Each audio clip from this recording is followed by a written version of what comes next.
Put your hand up, manifest, get the party roaring. Attentions, we gon' manifest. Manifest, we ain't slow. Welcome. Now that was a vibe. I have no idea whether that was going to work or not, right? But let me tell you, that was about 30 seconds of me trying to grab your attention.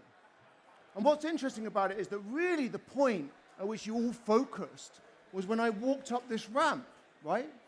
And there are two really interesting things that we can learn from that. The first is that you can never, ever afford to be boring, right? You can never afford to be boring. You have to be interesting. The second is that you really need to know the environment you're working within, right? Here at a conference, at a festival, at MadFest, that is me standing on stage. That's the cue to you guys, right? When we think about short-form video, which is what I'm going to be here to talk to you about today, it's about capturing people's attention in those very, very first seconds. It has never been more important to be unboring, right? There is so much noise out there. We have so many distractions. This is my fiance's home screen. A wonderful background, may I say. But as you can see, there are literally hundreds of notifications, right? And I'm sure a lot of you can associate with this, right? Which is that there are hundreds of experiences at any one time clamoring for her attention. Research actually says that around 50 notifications a day get served to us on our phones. There are entertainment companies, there are retailers, there are podcasts. There are this plethora of brands clamoring, hollering for our attention. And as you can see, most of them get ignored. In fact, back in 2005, there was a Guardian columnist called Owen Wilson, not the actor. And what he looked at is he wanted to look at how many adverts were served to him during a period of a day. So he put on whatever the 2005 version of Google Glass was, and he went about, right? So he left his home, and he went to his job, and in a period of 45 minutes, guess how many notifications or brand messages he was served? Does anyone know? 150, right? By the end of the full day, he had been served 3,500 brand messages. 3,500. There is so much noise out there that we need to cut through, right? There is so much cognitive overload in the minds of our audiences that we really need to be signal. We don't want to contribute to that broad array of noise. And it's costing us, right? Being dull is costing us. In fact, System One, who are fantastic partners of us, they did some work last year, and what they looked at was how many adverts are boring, right? So they did a big poll, and it looked at about 50% of B2C ads, fucking dull, and around 80% of B2B ads. So B2C ads, 50%, B2B ads, about 80%, right? 80%. And I'm a B2B marketer. I get it. B2B adverts, on the whole, are really boring. They're really, really rational. They're really technical. They have to be, or they think they have to be, really specific. But it is really costing us money. And the absolute titan of advertising, Peter Field, went a long way to quantifying this last year. So he did his The Cost of Dull. Has anyone seen this? Really, really great research. Oh, hey. So what it does is it looks at how much harder rational advertising has to work in order to be as successful as creative advertising, right? So in the blue, we have our rational ads, see, fucking boring ads. And in our red, we have creative or interesting, fame-driving ads, right? And this is measured through share of voice or e-share of voice, which is extra share of voice. So in order to see very marginal growth share, we had to have 7% more work done by boring ads. In order to see very large profit growth, we had to have 5% harder work than our really nice fame-driving ads, right? And in order to drive any very large business effects, it also had to work 7% harder. Not only this, but he quantified the total cost. The total cost to you, to me as an advertiser, as a brand, is on average £10 million per year. £10 million per advertiser per year is the cost of being dull. We cannot afford to be fucking boring, right? And I just want to quantify that. What does £10 million mean? £10 million is 2 spots on the world's most expensive TV show, the Super Bowl. It is also 4 posts by the world's most followed influencer. Or if you want to spend your money, in my belief, much better, you could buy 10 billion impressions on the world's greatest entertainment platform. That is about 1/8 of the global population at a frequency of about 4. Just my opinion. So, we know that we have to be unboring. We know that we have to cut through. We have to be interesting. Where do we start? Well, the road to being unboring starts at attention, right? It starts at attention. Now, a lot of you may have heard this today if you've been on the stage, or have you been across MadFest for the last few days, or you have a general interest in attention. You would have heard this, but it's worth reiterating.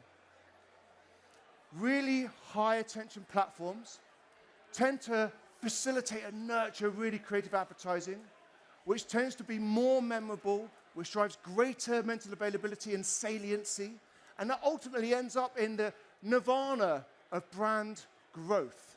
The really, really juicy stuff that all of us should be really concerned with. And to put this even further, great attention pays. It pays dividends. It pays dividends in really big business outcomes, the likes that you and me should be really interested in. This is some other really great work that was done, you might recognize it, by Karen Nelson-Field from Amplified Intelligence, Orlando Wood from System 1, and Anthony Britton from Australia Ad Council. And what they looked at was how much more efficient high attention platforms are than their low attention counterparts. So let's break this down. If we were to run a campaign on a high attention platform, we would see about, on average, double the amount of adjusted active attention than we would do on the low attention counterpart. Not only this, but once we do it, we would see about 50% greater impact on mental availability. Moreover, when we think about very large business effects, it's 67% more powerful at driving them. So it drives really, really big business outcomes. Attention is so fundamentally important, and selecting high attention platforms is also a priority for any brands because it just makes sense to your business's bottom line. But not all attention is born equal. It has different shapes and sizes, right? And it depends on the channel that you're on. It depends on the platform. It depends on the format within the platform. And it also depends on the target demographic of the audience you're trying to reach. All of those things can impact the shape and tangibility of attention.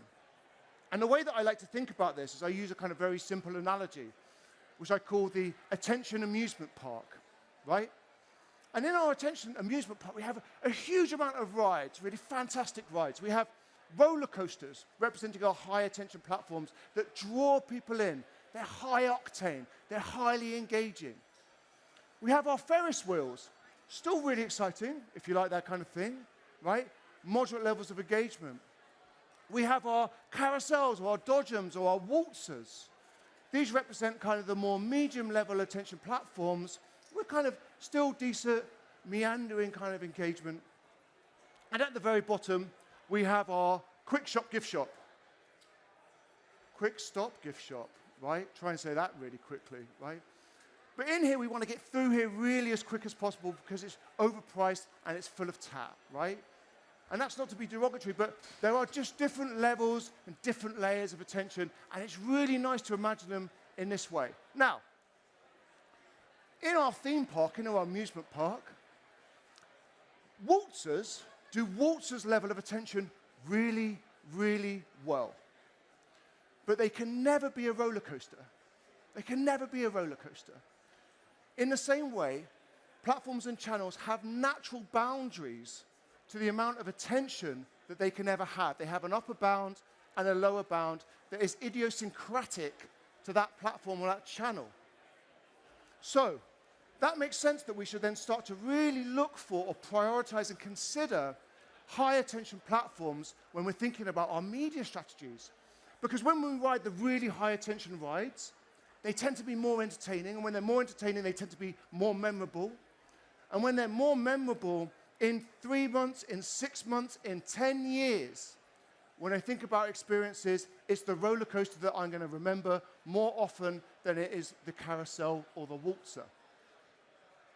So, we've talked about how important and the shapes and sizes of our rides are and how that relates to media and attention.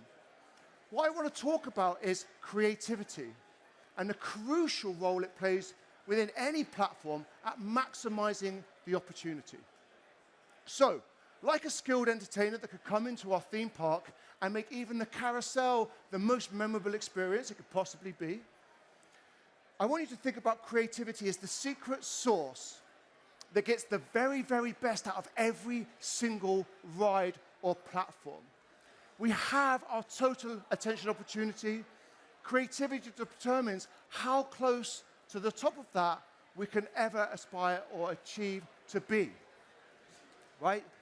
Really, really interesting. So, you're probably sitting here thinking, Callum, please, tell us which rides or which channels are the roller coasters of this world. And you may or may not be surprised to hear that it's short-form video, right? But it's short-form video for two really logical reasons. One is we have an algorithm, and that algorithm serves content to users and audience that is built for them, it's personalized, it's tailored. It means that it's really engaging as I scroll through. I'm sure everyone here has spent hours, much longer than they had planned to spend if they're using short-form video because it is so engaging. We think about other platforms. We have, let's say, a TV channel and it goes on ad break, or it goes into a kind of show that we don't really want to watch, we have no interest in. Or we're listening to a radio show and it's a band that we don't like, right? For us to get up, choose another channel, choose another TV station or radio station, that's a lot of effort, that's a lot of cognitive load and processing. On TikTok, you just swipe past it, which takes me on to the second point. Skippability of short form is a superpower. It means that if you don't like the content that you're watching at any given point, you can go straight past it to the one that suits you better. And what this does is this creates these beautiful loops, right? That in any given amount of time, short-form video has higher peaks and more of them of emotional intensity and attention intensity, right? Versus kind of lower attention counterparts. So we all just have more in it, and that really grabs people's attention. And it means that you can focus and capture and hold your audience's attention and deliver your brand message in really interesting ways. We worked with Walk a couple of years ago, or sorry, last year, to look at what makes short-form video really, really engaging. It was particularly to look at kind of how we perform in a full funnel, and how you get the most out of short form. And they found 3 reasons. The first is that short form video is immediate. It has an immediacy to it. The brevity of content grabs and captures your attention.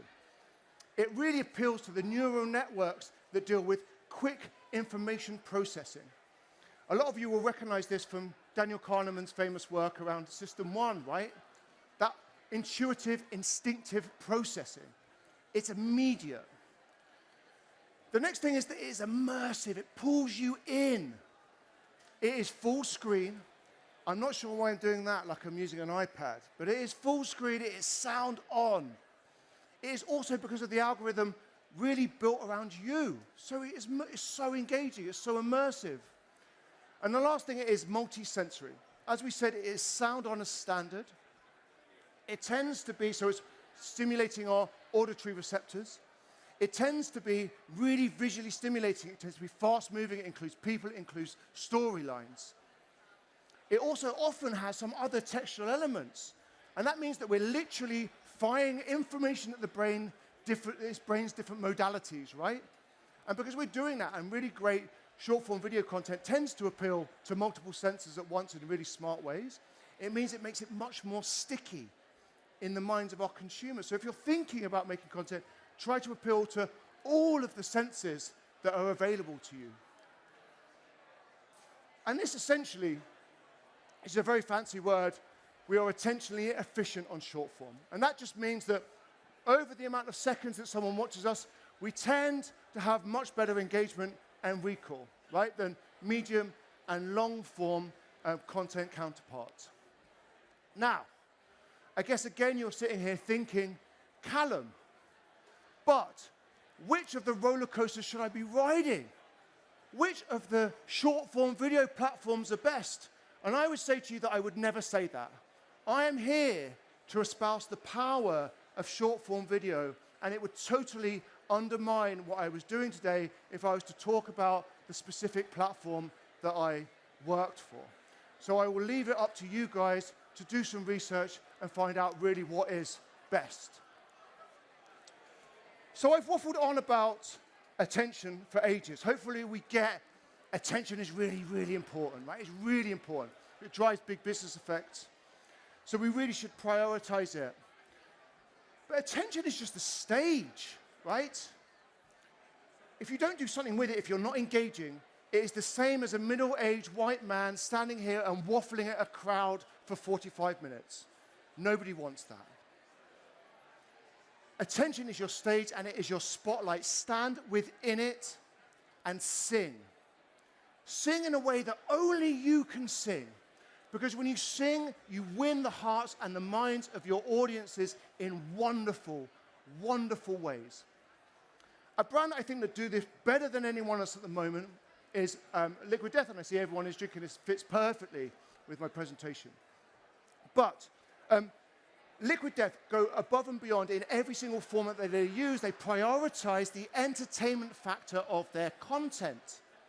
Go and look at them on any channel. If you look at them on their TV spots, if you go and look at them, I don't know if they do radio, but if they did radio, it would be fantastic. If you've got TikTok, go onto TikTok, check out Liquid Death. Everything is fantastic, from their highly produced stuff, which has hundreds of thousands of likes, all the way down to their more TikTok, what we call TikTok native kind of creator assets. They're fantastic. And Mike Cesario, the CEO, actually spoke about this 2 weeks ago at Cannes. Some of you lucky lot might have been there, might have heard this.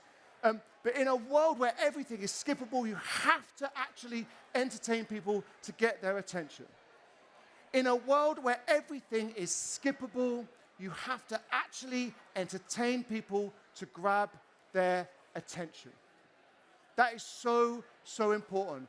What we do here on short form, because of the power of the engagement, because of the expectations of the audience, because of the power of skippability, we have to address the fact that we need to entertain people first and foremost before we deliver our messages. Let me introduce you to the end boss of short form video. You may have heard that the pen is mightier than the sword, but let me tell you, the finger is mightiest of all. And that sounds a little bit rude, I didn't mean it like that, but it really, really is, right?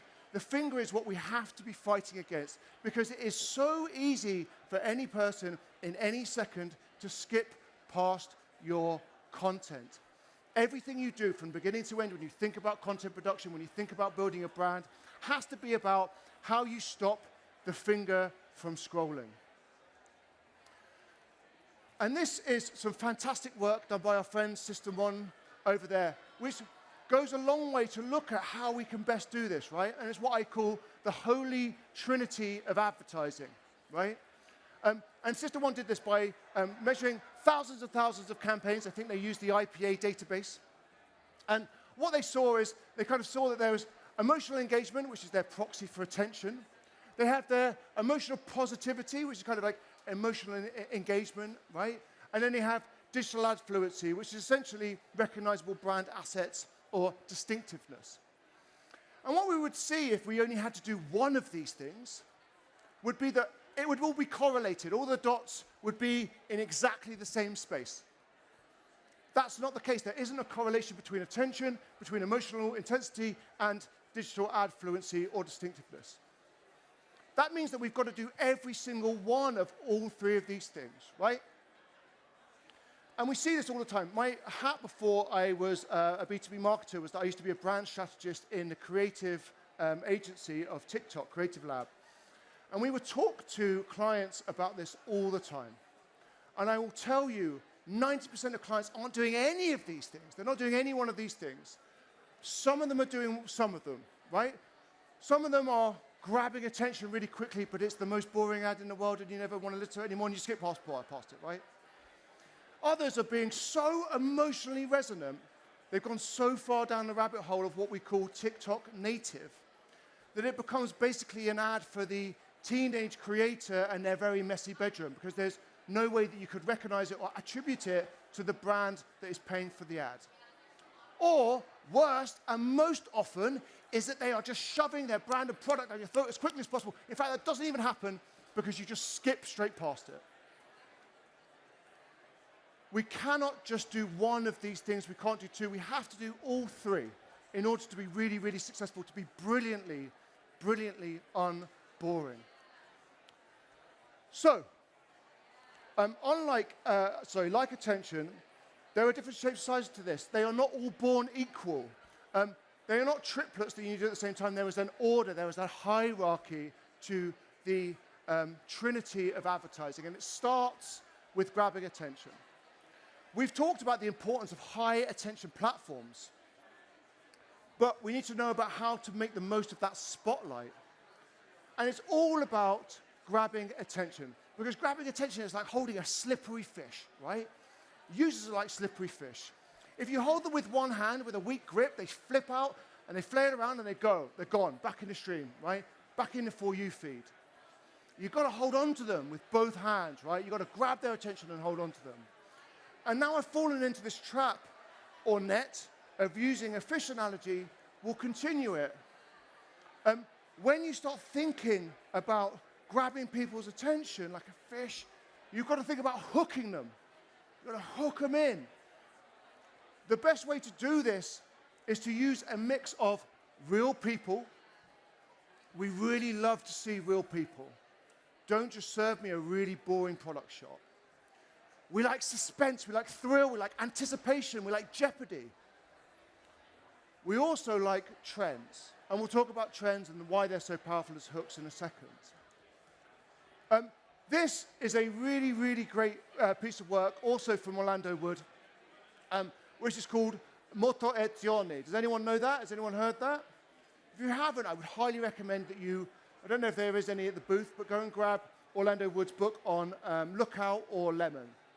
But motivazione is actually a 17th century art phrase. And what it describes is how painters would aspire to create scenes that had action, which had emotion, which felt like it was dynamic, something was happening. This is a really great example from Caravaggio from the 1600s, so just on the cusp. And in it, it's the calling of St. Matthew. So here we have St. Peter. You can kind of see Christ in the background. Here pointing at himself, me, is Matthew, then called Levi, right? And he had the somewhat unholy job of being a tax collector, right? And this is him being called to be the holy apostle of Jesus Christ. That's really interesting, but it's not why I want to talk to you about it. What I want to talk to you about is it looks like it's about to leap into action. It looks like someone's just pressed pause. There is dynamism, there is action, there is intrigue, there is a story. That is what really pulls us in when we think about being brilliantly, brilliantly unboring. Think about that when you start to think about how you draw people in with your hooks.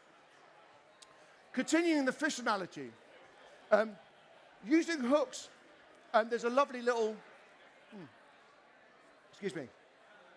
there's a lovely little trend on TikTok that I've started to coin as hook baiting.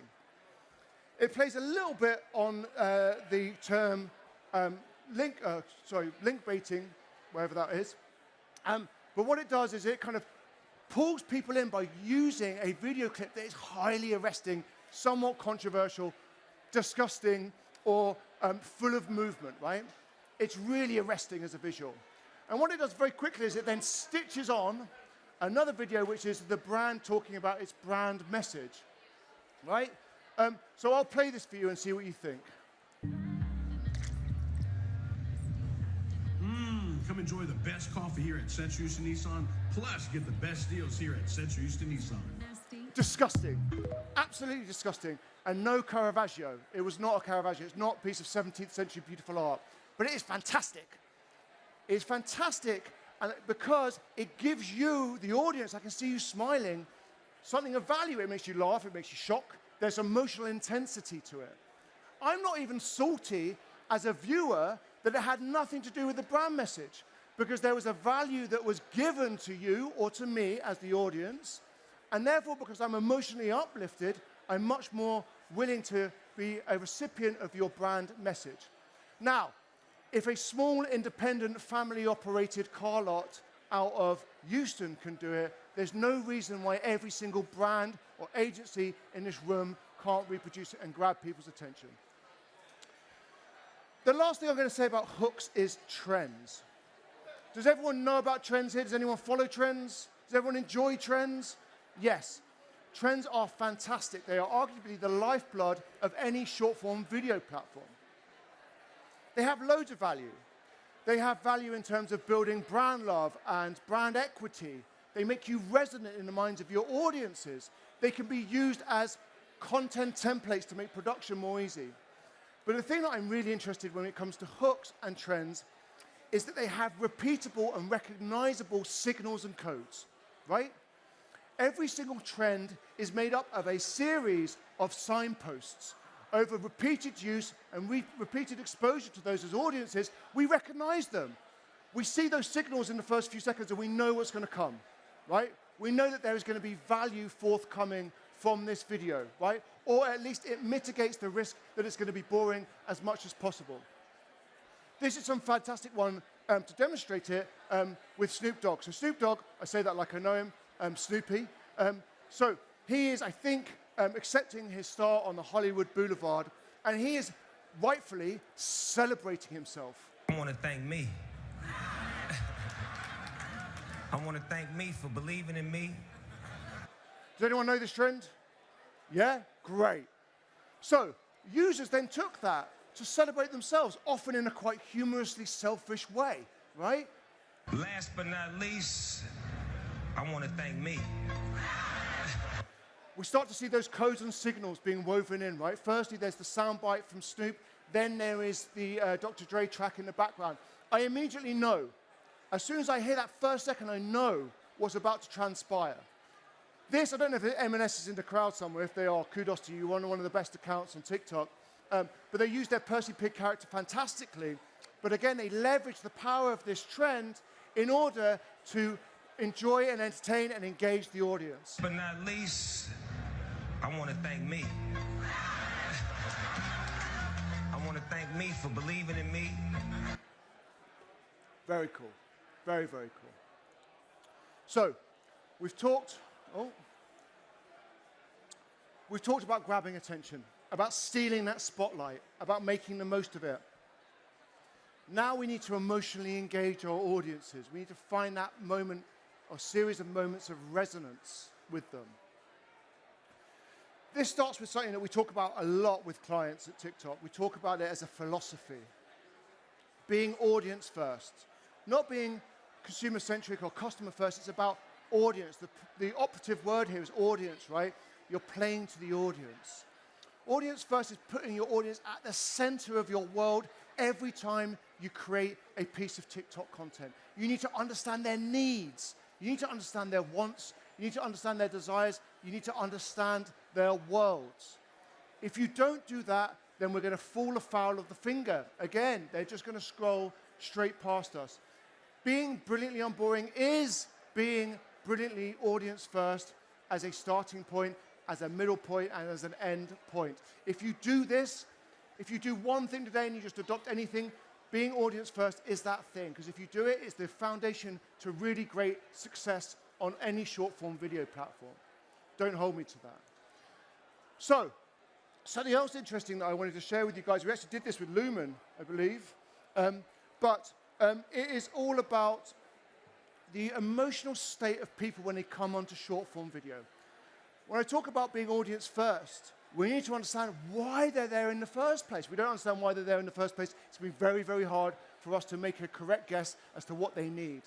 So, unsurprisingly, the priority or the number one position is entertain me, right? People come onto short-form video to be entertained.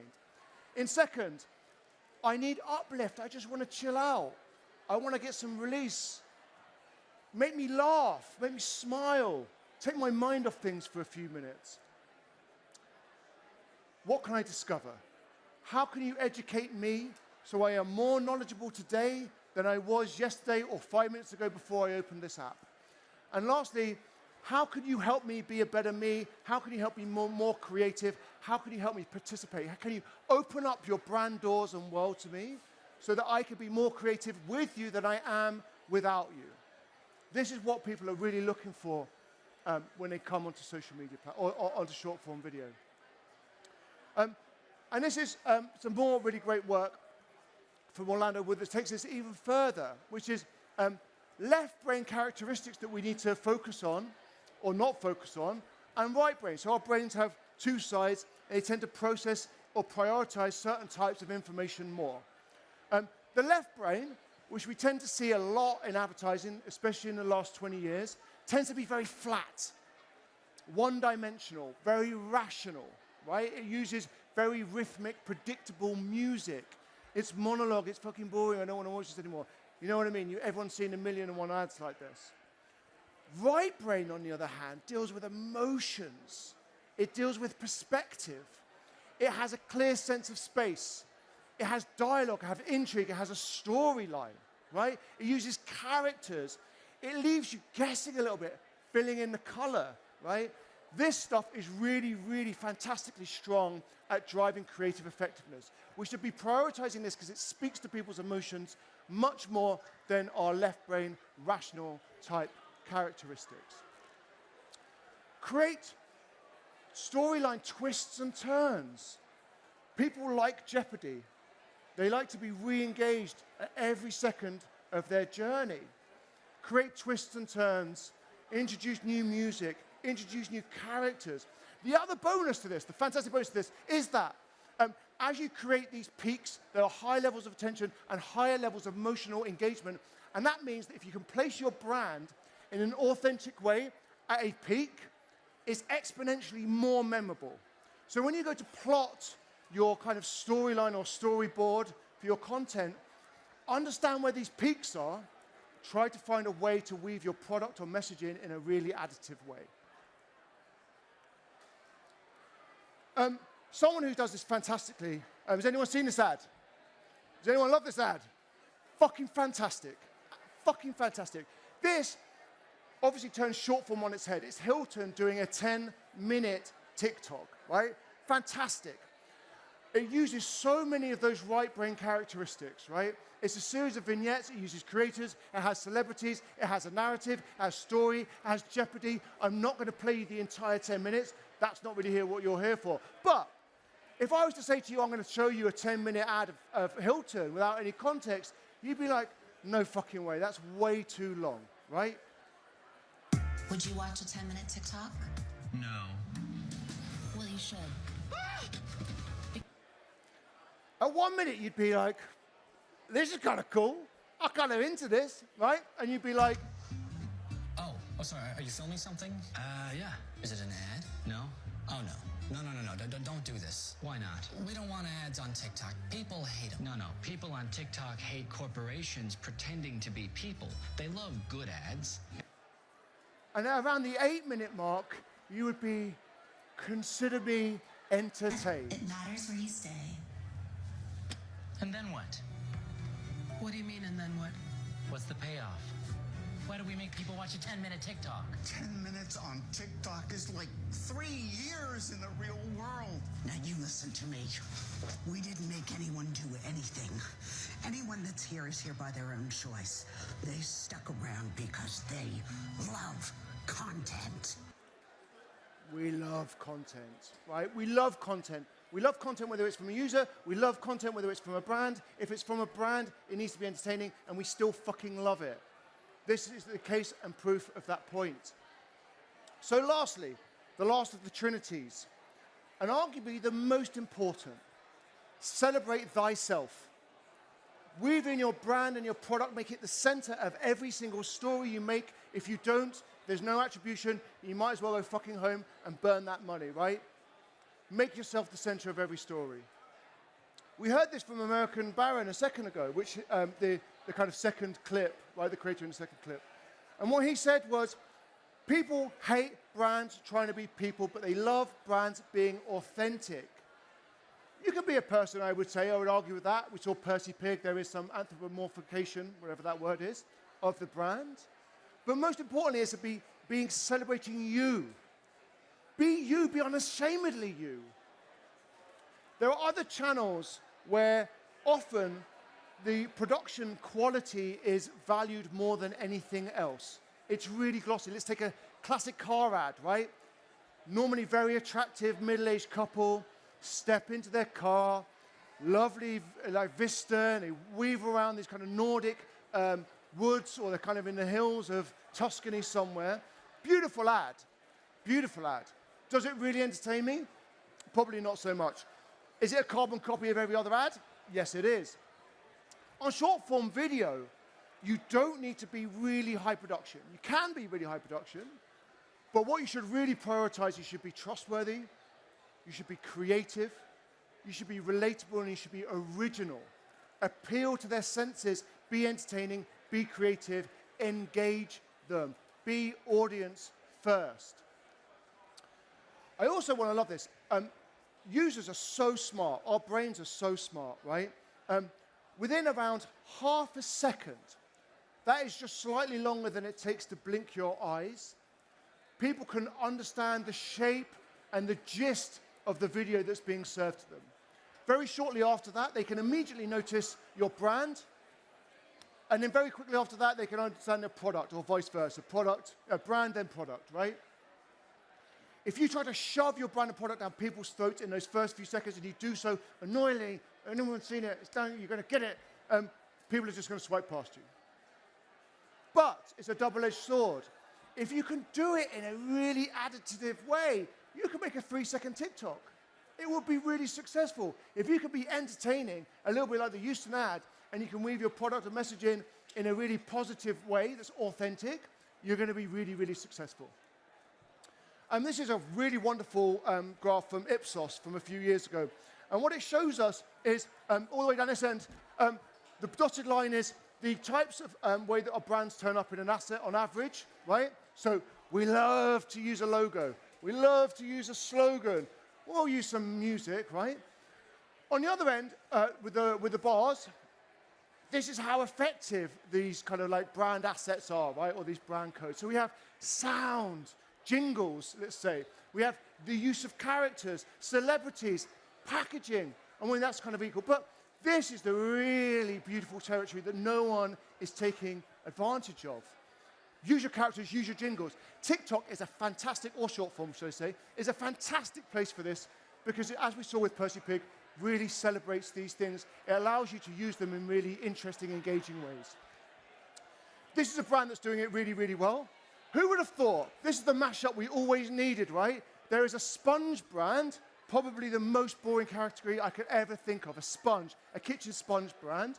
And then there is a language app, which also probably doesn't lend itself to being the most naturally engaging, right? But they found a way, because they have characters, to bring them to life that allows them to be really humorous and entertaining on the channel. Who knew that we needed baby sponges birthed from the Duolingo owl? Another one, jingles. Jingles are my thing. I fucking love jingles. I think if I could go back, jingles would be the thing that I made sure everyone continued to do forevermore. I'm sure if I asked you, can anyone here, put your hand up quickly if you can remember a jingle from about 20 years ago? Yeah, everyone that has their hands down is a liar. You're a liar. Because I remember Toys R Us, and I remember Join Our Club, right? So I love a jingle. It's an earworm. It appeals to our auditory senses, and it gets in there. It can never get it out. This is similar. This is some fantastic work by Lidl for their bakery, worked on with Cooler, fantastic agency. And they kind of reimagined this 90s song, but they wove through all of their brand messages in a really lovely, interesting way.